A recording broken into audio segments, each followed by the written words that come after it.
Hey guys, how's it going? Culprit here, and today I wanted to bring you a little video talking about the changing tactics and strategies since the new patch came in. I am working on the engineer weapons guide. I was playing a bunch of hours today. Some good, some bad. Some weapons have surprised me. Some have underperformed, you could say. Had a one really good round, and I had like a 17 kill streak with the M4A1. Unfortunately, I wasn't recording because I'm running out of hard drive space, so I was just trying to get unlocks and stuff. I really wish I had that gameplay now. I guess I learned my lesson. But today's topic, well, first let me introduce the video. This is Conquest on Metro. I'm using the FAMAS, obviously. This is pre-patch footage.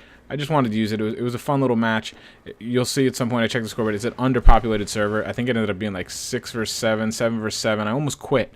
But then, you know, we were running around, and it actually got to be a lot of fun. It got to be more like a chess match because there was so few people on the server that every death counted a lot more. It actually turned out to be a lot of fun, and you had to think, you know, you weren't really, you had to move around a lot, you had to think what flag to take when, so I thought it kind of fit talk about strategy and tactics. What do I mean by that? I've pumped in a lot of hours on the game since the patch came out, and I'm seeing a lot of things playing very differently. I've spoken before about my favorite map, Grand Bazaar, how it used to be just super run and gun, and I used to do really well on it. It's not like that anymore for me. It grinds to a halt, and the reason I think that is because the Grand Bazaar has just these really long sight lines, you know, the really long alleyways that once you're in those alleyways, there's really no way to escape them except for the front or the back. There might, you know, there's cover. You can duck into a garage or something like that. But once a sniper has you in that alleyway, he knows you have to come back out and expose yourself. And it just, between the snipers now and as well as the LMGs with all the support and the suppression and stuff, it can be really hard. And truthfully, I'm just not liking that map anymore.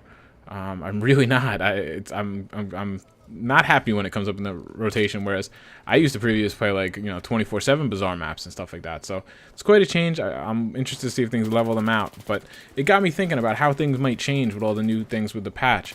So I want to talk about a couple points I've had so far, just ideas I'm thinking about. I have no conclusions on any of these yet. Only time will tell. But these are little, you know, things I think about when I'm playing the game and how it might affect how I play the game or how I might play a map, that kind of thing. So first is obviously going to be the no suppressor. I mean, most people are not going to run suppressor anymore. You're going to have some holdouts now that are still running it just because, frankly, they probably don't know any better. They don't keep up on the patch like I do or like you guys do, tuning in the videos and things like that. So they don't quite know that you really probably shouldn't be using the suppressor except for really situationally, you know, types of, you know, I want to sneak and flank and things like that. With that said, if you give it a couple weeks and you put the suppressor on the shelf, you use it every now and then, a couple weeks to a month, it might be really advantageous to throw that suppressor on again. I think I mentioned it in the last video how people are going to get lazy. They're going to get spoiled. They're going to get so used to just looking at that mini-map and seeing where everybody is. You know, if it's a 24-man server, 12v12, you're probably going to see, you know, the other team on that mini-map.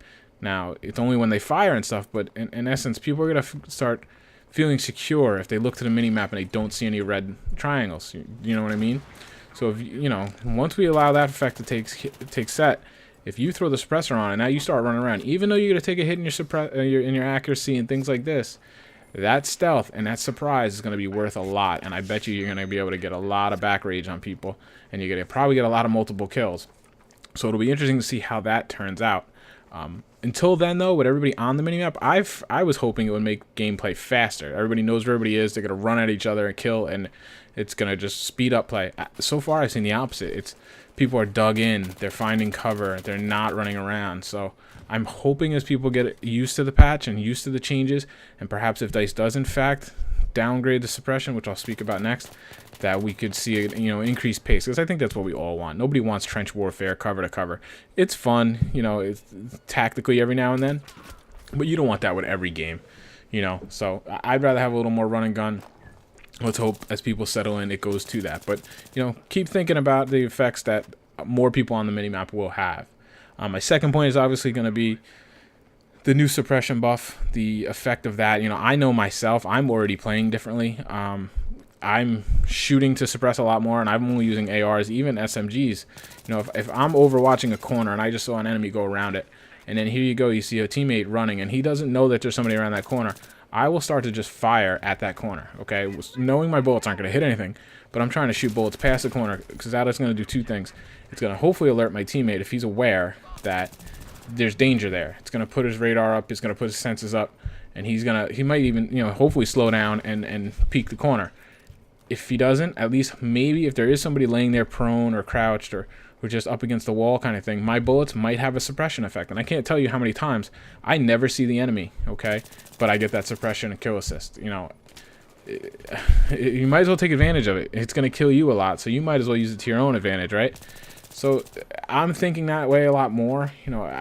It's quite a sacrifice, to be honest with you, to do that, because now suddenly you took your position and you've given it up on the map to try to save your teammate. So I wish more people would do it, but I'm not very hopeful. I think most people would probably just stand there and watch you run around the corner and die.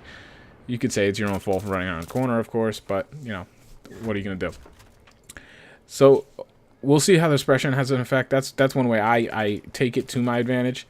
The other, I guess, kind of tactics I want to talk about. Make sure you have the cover perk on. The cover perk now is my #1 perk. I make sure that's being run in my squad. If that is being run, then I run the suppression perk. From there, I'll run the ammo and the frags or sprint mixed in, stuff like that. But it's all about the cover perk. It's all about the suppression perk now for me. They have to be run in my squad, otherwise I run them. So definitely keep your eye on your squad perks, okay? It's important. That cover perk is very important.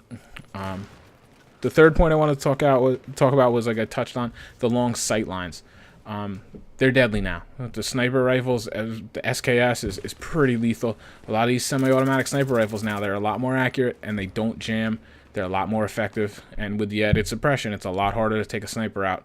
It used to be, you'd almost bait him into shooting so that you could get a fix on his position and then you could take him out. You can't do that anymore because with suppression, you really can't even see where he was. I mean, the general direction. So it's a lot harder now. So places like, I wish I knew how to describe it to you, but the long alleyway on Grand Bazaar, not the B flag, the other side of the map, over by, I don't even know how to do this, over by the spawn.